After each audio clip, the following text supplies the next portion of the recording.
tell you something, okay? People will try you. People will try you.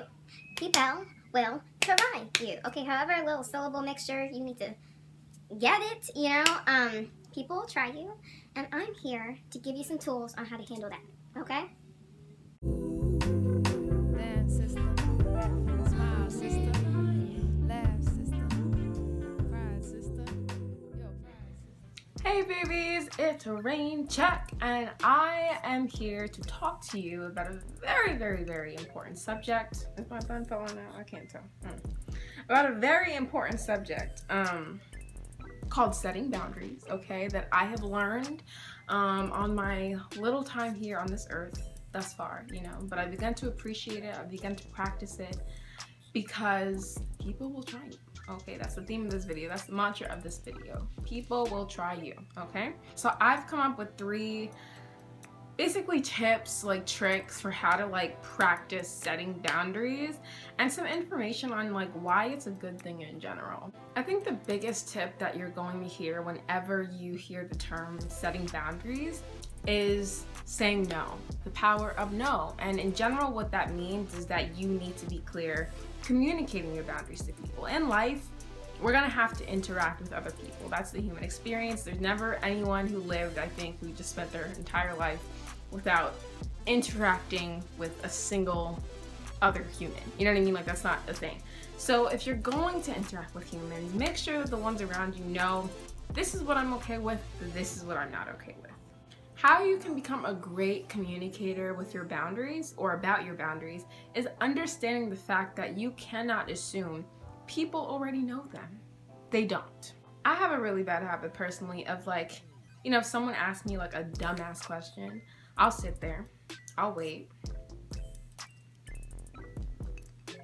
and I'm expecting that they will correct themselves. You know what I mean? Because I'm just thinking like nobody can really think I'm okay with that. You know what I mean? Like I just can't imagine a world where someone would really believe that I'm cool with that. You know what I mean? But here's the secret.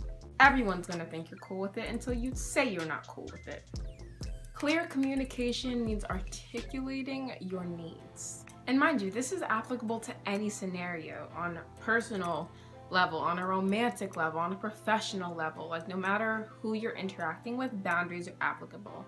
Let's say you were working for someone, right? Or let's say you wanted to work for someone and they paid everyone else for the same job they want you to do, but they ask you to do, and they're like, oh, but like, you wouldn't mind doing this voluntarily, right? That's one of those times that I would sit there and I would be like, someone waits for you to correct yourself, because obviously I might, like, but some people just really think, you know, I want to do free work or something I'm way more than qualified to be paid for, you know? And when that happens, what you need to do is be like, Hi, I'm definitely passionate about blase, but I think compensation would be appropriate for the work that I'm going to do. you know, and you can be respectful about it, but really, that's just another sugar-coated but accurate way to be like, no, I'm not okay with not being paid. Let's say you're dating someone, right? And they just have this expectation that like, you should pay for every single thing I need. You know, I'm not even talking about dates, but let's just say like, they need groceries, but because you're dating, you're like, well, you're gonna buy my groceries. Instead of being like, hell no, you could be like, Yeah, I believe that in a partnership, we should still be responsible for our own necessities, especially when there's no ring on my finger.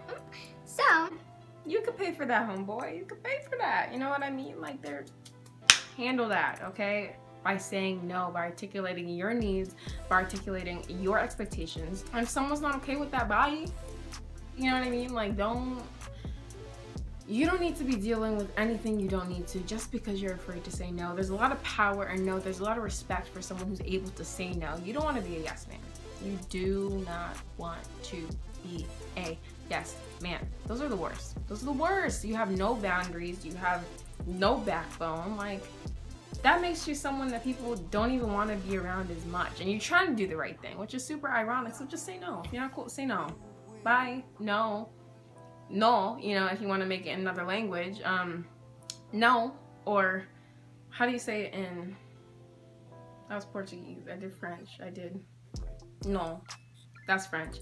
Anyway, back to the point. I know sometimes it can be discouraging to say no, but if you think about it this way, for every time you're saying no to something you don't want, you're saying yes to something you do. Every time you tell someone, no, I don't want you to disrespect me, you're saying, yes, I want you to respect me. Every time you say, no, that's against my moral code, you're saying, yes, I have a moral code.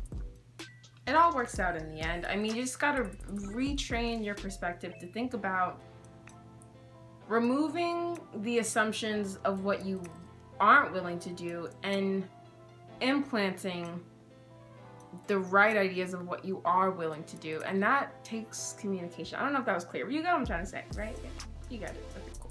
Moving on to my second point. Whoa.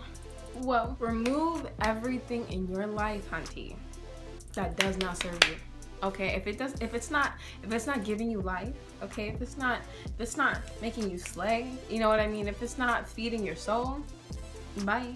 Remove it. Chop chop, zilch, zero, okay? Nada, okay? Cualquiera idioma quiera decirlo. Like, no, alright? Using these first two tips of removing what doesn't serve you and clear communication, being able to say no when you need to, and being able to say yes when you need to, really just accumulates to the fact that you can finally be yourself, you know? And that's all we really want. We want to be ourselves, and if someone doesn't like it, dismissed, ciao, adios, you know? Like, you don't have to be in my space. At the end of the day, the reason we're usually not practicing these two tips of, you know, removing what doesn't serve you and clear communication and being able to say no and being able to say yes is because of fear. And we got to get rid of that, which is why my second point within this tip is remove fear from your life, because again, it does not serve you. Remove things that do not serve you. It is toxic, okay? I want you to practice a little move with me, okay? It's called removing, it's the removal move. Let's call it, you know, I'm making this up on the spot, but it's a little, you know, a little jazzy. Woo, woo, yeah, woo, woo, woo. Hey, you know what I mean? Like, it just, and I want you to do this, right? As you're removing things from your life, you know what I mean? So fear of judgment, yeah, whoo. Fear of not being liked, whoo, whoo, what? Hey, fear of not having friends, what, whoo. I'm not scared of that, you know what I mean? Like, just shimmy it off, like, get it off of you. Like, you don't need to be scared of those things. Because at the end of the day, what is a friend if they don't like who you actually are? Because you've been faking it to try to please them, to try to be a yes man, because you're not setting boundaries with them to clarify who you are and what you're expecting out of friendship. At the end of the day, if they're not that, really, if you look at it, there's gonna be a lot of little swipes you're gonna have to do in life, you know what I mean? And in reality, it's gonna make your circle small, but you know what? At least you're gonna have a small circle of people you trust and who trust you, people you respect and who respect you, people who you love and who love you. You know what I mean? And if that circle has to be 4 people it will be. You know what I mean? Because I have 20 people who are fake. You following my point? You know what I mean? Like, 16 gone by. You know what I mean? Because it's not worth it. I'd rather say no and you respect it. I'd rather say yes and you trust it. You know what I mean? Like, I'd rather integrity and authenticity in everyone I interact with, because if it's not going to be there, then why are you in my life? It's going to feel like a lot that you're cutting out when you begin to cut things out from your life that are not serving you. But really, you're leaving so much room to draw in everything that is good, everything that is serving you. I mean, if you've heard of the law of attraction, you know, if you think about it from a more like tangible perspective, let's say you're dating Mr. Toxic, right? We're going to call him Mr. Toxic, Mrs. Toxic, this toxic person in case Mr. or Mrs. doesn't, you know, fit their gender, okay? Toxic person. You're dating a toxic person. And you're attracted, right? Law of attraction. You're attracted to this healthy lifestyle you dream of, that you want, that it's right there, it's present, you know, it's right in front of you. But how you going to just like someone else and you still got this nigga toxic in your life? You know what I mean? Like, swipe him, buy toxic, shoo. You can't bring more into your life if it's already filled with things that you don't want there. You can't hoard, baby. You gotta clear it out, you know? All right, so I've been talking a lot, but I got one more point. Okay, my third point. Whoa, okay, third point. Ooh, last one. Hope you're still in the video. Hope you're still watching. It's awesome if you are. Comment below if you are. Comment the word, say the phrase, boundaries, baby. what about it, baby? If you're still here in this part of the video, boundaries, baby, below, comment it. And while you're doing that, subscribe and like the video, all of it, perfect, thank you. Mwah. All right, so my last point is just making sure you're always understanding the difference between setting boundaries and creating limits for yourself. Setting boundaries isn't limiting yourself from what you want. Setting boundaries is freeing yourself from what you don't want. When you're able to live openly and authentically, you can be limitless. Most of the time, these limits that we set upon ourselves is because we're afraid people will judge us if we want to try something new. We're afraid it's not cool if we want to try something new. We're afraid we'll lose people if we want to try something new or become more adventurous or pursue our dreams or whatever it is that, you know, you're setting limits against. It's because we don't set boundaries with how much control people are allowed to have over us. The universe is your limit. You know, you can do anything because you can finally do it in your truest form, being your truest self. Wow. That was wholesome. All right, babies, I've been talking enough, and my cranium's getting a little headache because of this little bonito at the top of my head. But comment below which tip you're going to start implementing and practicing to set boundaries, to give yourself that freedom, to claim your authenticity, all that, all right? Tell me which one. Tell me which tip was most helpful. Tell me a tip that I missed that you think would be super beneficial to the community.